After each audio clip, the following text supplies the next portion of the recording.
আসসালামু আলাইকুম সুপ্রিয় দর্শক, আজকে আপনাদের জন্য আমি খুব মুখরোচক একটা রান্না শেয়ার করব। পটল আলু দিয়ে গরুর গোশ। এই রেসিপির জন্য আমি এখানে 1 কেজি পরিমাণ পটল নিয়েছি, 4টা আলু নিয়েছি। এখানে আলু পটলটাকে আমি ভালো করে কেটে ধুয়ে পরিষ্কার করে নিচ্ছি। পটলটাকে আমি এভাবে টুকরো করে নিয়েছি যাতে গোশের সাথে আমার পটল আলুটা মিশে যায়। আলুটাকে আমি এভাবে টুকরো করে নিয়েছি। এবার আমি একটা পাত্রে 1.5 কেজি পরিমাণ হাড় চর্বি সহ গোশ নিয়ে কেটে ধুয়ে পরিষ্কার করে পানি ঝরিয়ে নিয়েছি।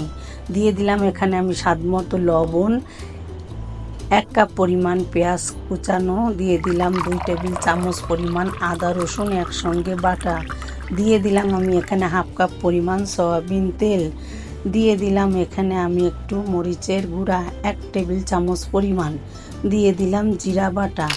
এই রান্নাটাতে আমি কিন্তু হলুদের গুঁড়া, ধনিয়ার গুঁড়া বা কোনো রকম গরম মশলা ব্যবহার করব না।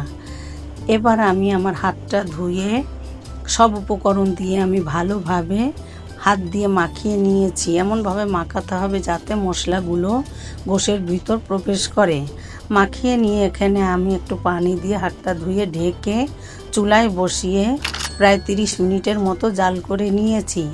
এর মাঝে আমি দুবার ঢাকনা তুলে নাড়াচাড়া করে দিয়েছি। যখন গোশটা আমার 60% সিদ্ধ হয়ে এসেছে, এখানে আমি আগে থেকে কেটে ধুয়ে রাখা আলু পটলটাকে দিয়ে দিলাম। দিয়ে ঢাকনা দিয়ে আরও 10 মিনিট জাল করে নিয়েছি। জাল করে নিয়ে এবার আমি ঢাকনা খুলে আলু পটলটাকে উপর নিচে করে গোশের সাথে নাড়াচাড়া করে ঢেকে দিলাম। ঢেকে দিয়ে আমি আরও কিছু সময় অপেক্ষা করে ঢাকনা খুলে এবার আলু পটলটা গোশের সাথে ভালোভাবে কষিয়ে নিলাম। কষিয়ে নিয়ে এবার আমি পটল আলু দিয়ে পর্যাপ্ত পরিমাণ পানি বেরোবে। গোশটায় কিন্তু আমি কোনো রকম পানি দেইনি। আলু পটল দিয়ে যে পানিটা বেরোবে তাতেই আমার গোশ আলু পটল সিদ্ধ হয়ে যাবে। এখানে আমি কিছু ফালি করা কাঁচা ঝাল, শুকনা ঝাল দিয়ে দিলাম।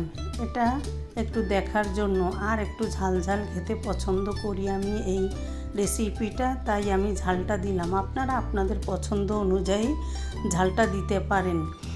এবার আমার তেলটা যখন উপরে উঠে এসেছে, আমার রান্নাটা পুরোপুরি কমপ্লিট। এই রান্নাটা অসম্ভব সুস্বাদু ও মজার। গরমের দিনে এই পটল উঠলে আমি কিন্তু এই রেসিপিটা করি। আপনারা আমার এই রেসিপিতে একবার হলেও রান্না করে খেয়ে দেখবেন। এই তরকারিটা অসম্ভব সুস্বাদু ও মজার। ভালো লাগলে আপনারাও আমার এই রেসিপিতে রান্না করবেন। ইনশাল্লাহ অনেক বেশি সবাই পছন্দ করবে। আপনার রান্নাকে আপনার প্রশংসা করবে। ভালো লাগলে লাইক, কমেন্ট, শেয়ার করবেন। আপনাদের একটা কমেন্টস আমাকে অনেক বেশি উৎসাহ যোগায়। আমি যেভাবে আমার পরিবারে রান্না করি সেটাই আপনাদের মাঝে আমি শেয়ার করি। ধন্যবাদ।